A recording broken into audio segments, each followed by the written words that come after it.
നമ്മുടെ നാട്ടിൽ നിന്ന് ഹജ്ജിനും ഉംറയ്ക്ക് പോകുന്ന യാത്രാ സംഘങ്ങൾ നിരീക്ഷിച്ചിട്ടുണ്ടോ? തുടങ്ങുന്ന യാത്ര ദർഗയിൽ നിന്ന്. മൗലവിക്ക് മഹാരഥന്മാരായ ആളുകളെ മുഅ്മിനീങ്ങൾ സിയാറത്ത് ചെയ്യുന്നത് ഭയങ്കര പ്രശ്നമാണ്. അതിനൊന്നുമില്ല. ഇതിങ്ങനെ മുസ്ലിമീങ്ങൾ ഇങ്ങനെ സിയാറത്ത് ചെയ്യാനുള്ള കാരണം എന്താ?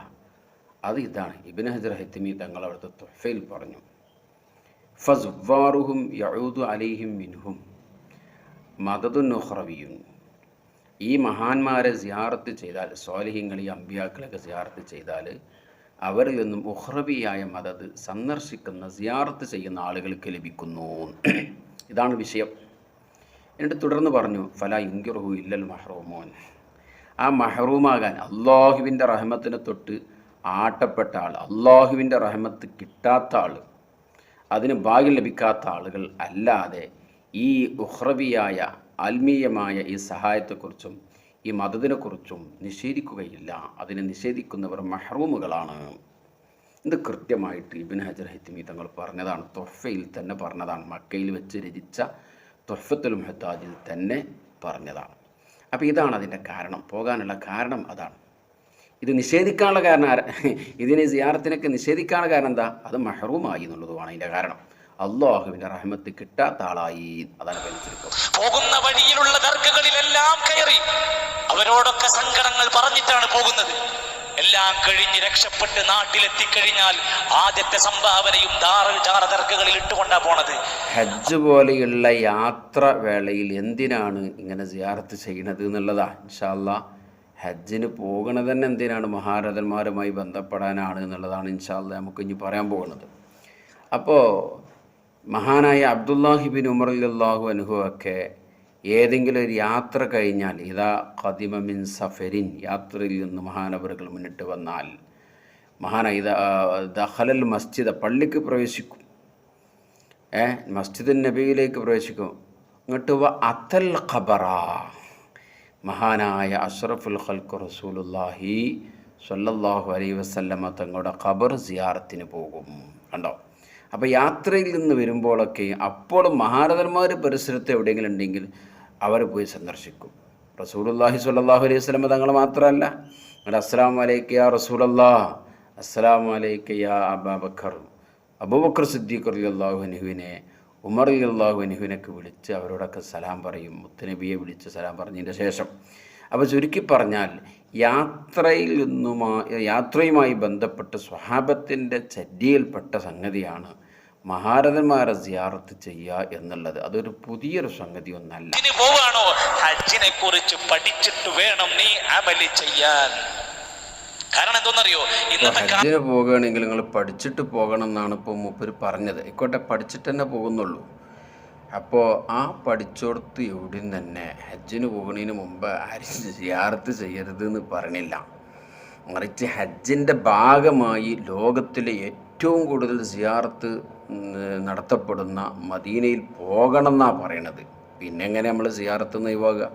അപ്പോൾ സിയാറത്ത് ചെയ്യുന്നതും ഹജ്ജും തമ്മിൽ ഏറ്റുമുട്ടുന്ന പ്രശ്നമല്ല. ഹജ്ജും സിയാറത്തും അഭേദ്യമായ ബന്ധമുള്ളതാണ് എന്നുള്ളതാണ് സാധാരണഗതിയിൽ മനസ്സിലാകുന്നത്. നേരത്തെ അബ്ദുല്ലാഹിബിൻ ഉമർ റളിയല്ലാഹുവിൻ്റെ സംഭവം നമ്മൾ സൂചിപ്പിച്ചു. ഇമാം നബവി റഹിമഹുല്ല പറഞ്ഞതെന്താ? ഹജ്ജിൻ്റെ ബാബിലാണ് മുത്തുനബിൻ്റെ സിയാറത്തിനെ കുറിച്ച് എല്ലാ ഇമാമികളും പറയണത്. അപ്പം തന്നെ മനസ്സിലായില്ലേ, സിയാറത്തും ഹജ്ജും ഭയങ്കര സംഭവമാണ്, ഭയങ്കര തമ്മിൽ നല്ല ബന്ധമുള്ളൊരു സംഗതിയാണെന്നുള്ളത് എല്ലാവർക്കും അറിയാലോ. വഅലം അന്ന സിയാറത്ത ഖബരിൻ നബി സല്ലല്ലാഹു അലൈഹി വസല്ലമ മിൻ അഹമ്മിൽ ഖുർബാത്തി വ അൻജഹിൽ മസാഇ. ഇമാം നബി തങ്ങളുടെ ശർഹുൽ മുഹദ്ദിബിലുള്ള പ്രയോഗമാണ്. ഹജ്ജിൻ്റെ കർമ്മങ്ങൾ പലതും പറയുമ്പോൾ ഒന്നും പറയാത്തൊരു പ്രയോഗമാണ് അഹമ്മിൽ ഖുർബാത്താണ്. മുത്തുനബിനെ സിയാറത്ത് ചെയ്യുക എന്നുള്ളത് അത് ഇബാദത്തുകളിൽ വെച്ച് ഏറ്റവും മുഖ്യമായതാണ്. ഈ മുഖ്യമായ സിയാറത്തിനെ ഹജ്ജിൻ്റെ ബാബിൽ മുഖ്യമാണ് എന്ന് വിശേഷിപ്പിച്ച ഈ സിയാറത്താണോ ഹജ്ജ് ചെയ്യുന്ന ആളുകൾ ചെയ്യുമ്പോഴേക്ക് നിങ്ങൾ ബേജാറാകണത്? അതിൻ്റെ യാതൊരു ആവശ്യമില്ല. ഇമാം നബവി തങ്ങൾ പറഞ്ഞു, വൈദൻ സറഫൽ ഹുജ്ജാജ് വൽ മുഅ്തമിറൂന, അവർ കഴിഞ്ഞാൽ ഹജ്ജിൽ നിന്ന് വിരമിച്ചാൽ, അല്ലെങ്കിൽ ഉംറ ചെയ്യുന്ന ആൾക്കാരും, ഹജ്ജ് ചെയ്യുന്ന ആൾക്കാർ മാത്രമല്ല ഉംറക്കോണോലും, ഓരത് കഴിഞ്ഞാൽ ഓലെന്താകണം?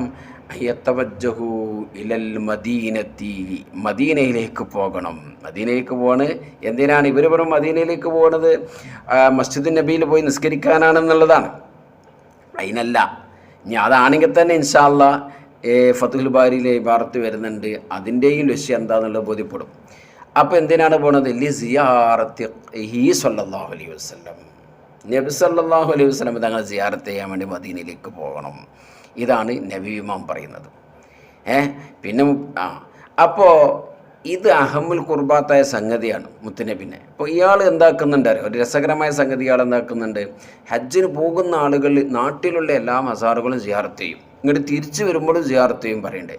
പക്ഷേ ഹജ്ജിന് പോയി കഴിഞ്ഞിട്ട് എല്ലാ ഹജ്ജ് ചെയ്യുന്ന ആളുകൾ മുഴുവനും മുത്തുനബിനെ സിയാറത്ത് ചെയ്യുന്ന വിഷയം കൂടി അയാൾ പറയാതെ നിന്നു, ബോധപൂർവം ഒഴിവാക്കി. അതും കൂടി പറയണ്ടേ. ഇവിടുത്തെ സിയാറത്തിലേറൊക്കെ എത്രയോ ഭവ്യതയോടുകൂടിയും എത്രയോ ബഹുമാനത്തോടുകൂടിയും എത്ര ആനന്ദത്തോടു കൂടിയും പോകുന്ന സിയാറത്തല്ല ആ സിയാറത്ത്. അതല്ല ആദ്യം പറയണ്ടേ. ഒടുവിൽ നിങ്ങൾ കേട്ടില്ലേ, കഅബ എന്ന് പറഞ്ഞാൽ അവിടെ ഇബ്രാഹിം നബി അലൈഹിസ്സലാമിന്റെ ജാറമാണ്.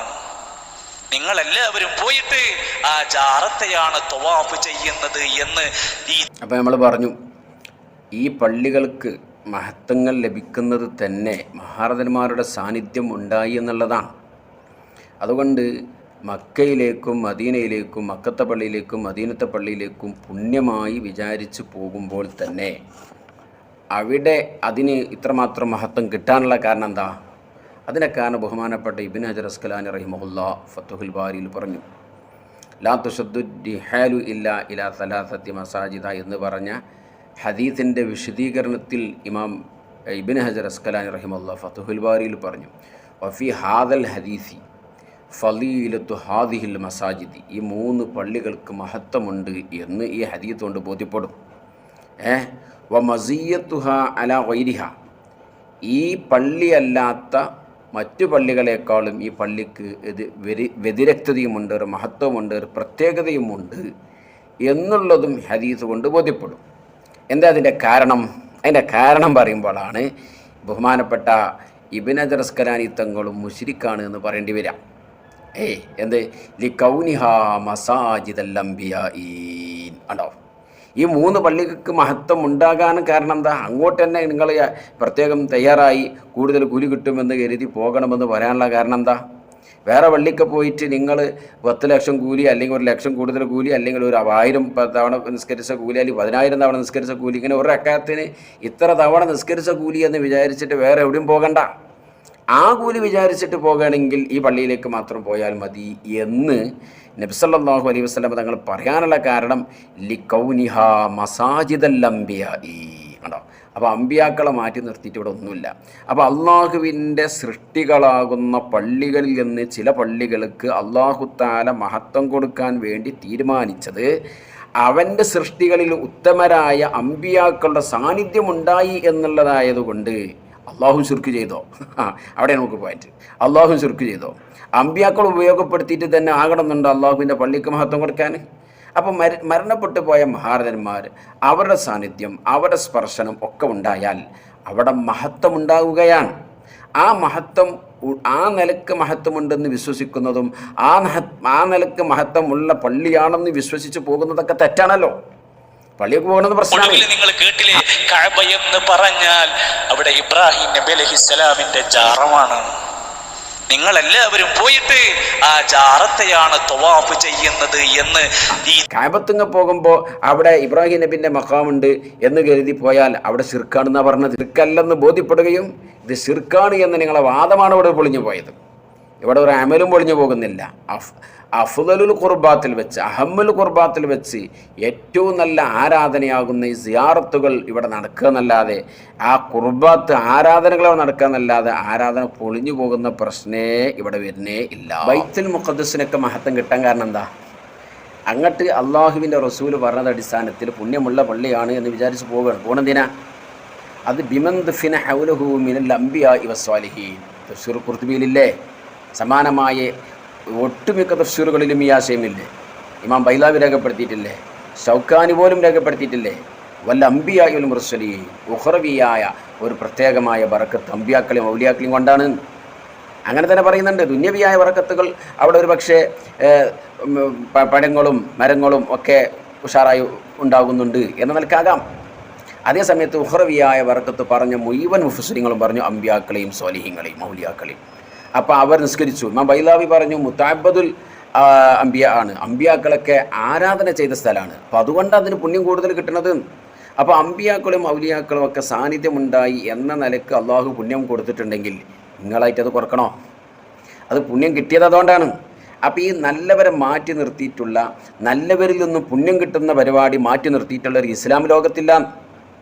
പിന്നെന്തുകൊണ്ടാണ് ഇതിനെ വിമർശിക്കുന്നത്? ഇതിനെ വിമർശിക്കാനുള്ള കാരണം അതൊന്നു മാത്രമാണ്. ബഹുമാനപ്പെട്ട ഇമാം ഖുർത്തുബി പറഞ്ഞു, വബിഹാദാ ജഅലുഹു മുഖദ്ദസൻ, ബൈത്തുൽ മുഖദ്ദസ് എന്ന് പേര് കിട്ടി, പരിശുദ്ധമായ ബൈത്തുൽ മുഖദ്ദസ് ആണ് എന്ന് പേര് കിട്ടാൻ തന്നെ കാരണം എന്താ? വബിഹാദാ. അപ്പം മഹാന്മാരുണ്ട്, മഹാന്മാരുടെ സാന്നിധ്യമുണ്ട്, അവരുടെ ഇടപെടലുണ്ട് എന്ന നിലക്ക് ഒരു സ്ഥലത്തിന് അല്ലാഹു തആല പരിശുദ്ധത കൊടുക്കുന്നുണ്ടെങ്കിൽ നിങ്ങളായിട്ട് കൊളാക്കണോ? നിങ്ങളായിട്ട് ബേജാറാകണോ? ഒത്താച്ചിക്ക് എന്തിനാണ്? പെട്രോൾക്കില്ലാത്ത വേദന. അല്ലാഹു തആല ഇത്തരം പള്ളികൾക്ക് മഹത്വം കൊടുക്കുന്നത് മഹാരഥന്മാർ ഉള്ളത് കൊണ്ടാണ്. വബിഹാദ, മഹാന്മാർ അവിടെ അന്ത്യവിശ്രമം കൊള്ളുന്നുണ്ട് എന്ന നിലക്കാണ് ബൈത്തുൽ മുഖദ്ദസിനെ വബിഹാദ ജഅലുഹു മുഖദ്ദസാ. അപ്പോൾ അള്ളാഹുക്ക് ബേജാറില്ല, അള്ളാഹുവിന് ബേജാറില്ല. മഹാന്മാരുടെ സാന്നിധ്യം ഉള്ളത് കൊണ്ട് ഇതിന് മഹത്വം കൊടുക്കുന്നത് കൊണ്ട് അള്ളാഹുവിന് ബേജാറില്ല. ആർക്കെ ബേജാറ്? ഈ സാധുക്കൾക്കാണ്. അപ്പം ഹജ്ജിൻ്റെ ബാബിൽ തന്നെ ഇത്രയും മഹാരഥന്മാരായ ആളുകൾ മുത്തുനബിയെ സിയാറത്ത് ചെയ്യുന്ന മഹത്വങ്ങളും കാര്യങ്ങളൊക്കെ പറയുമ്പോൾ ഇവർ എങ്ങനെയാണ് ഇതിനെ വിമർശിക്കുന്നത്? ആദ്യത്തെ സംഭാവനയും ദർഗകളിൽ ഇട്ടുകൊണ്ടാ പോണത്.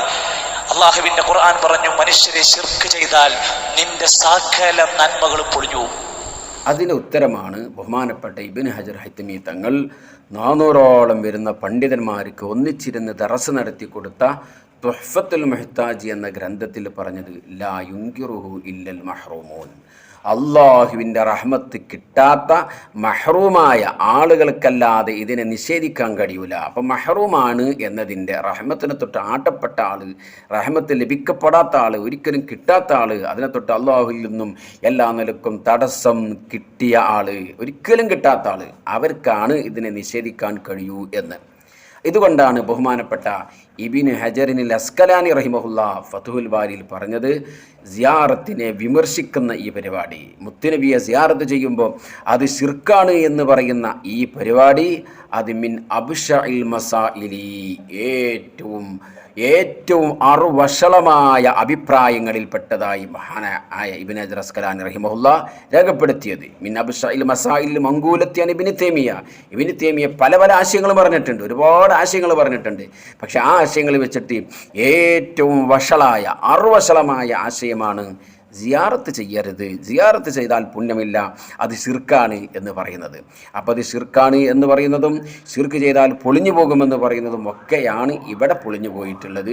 യഥാർത്ഥത്തിൽ മുസ്ലിമീങ്ങളുടെ അഹമ്മുൽ ഖുർബാത്താകുന്ന മുത്തുനബിയെ സിയാറത്ത് ചെയ്യുന്നത് ഉൾപ്പെടെയുള്ള ഈ സിയാറത്ത് ഒരിക്കലും പൊളിഞ്ഞു പോകുന്നതോ ഫലവത്താകാതെ പോകുന്നതോ നന്മ ആകാതിരിക്കുന്നതോ അല്ല എന്ന് ആർക്കും ബോധ്യപ്പെടും. അള്ളാഹു നമുക്ക് ഈ ഇത്തരത്തിലുള്ള പുതിയ ആശയങ്ങളെ തൊട്ട് നമ്മളെയും നമ്മുടെ നാട്ടുകാരെയും കൂട്ടുകാരെയും കുടുംബങ്ങളെയും ഒക്കെ അള്ളാഹു കാത്തുരക്ഷിക്കട്ടെ. ആമീൻ യാ റബ്ബൽ ആലമീൻ.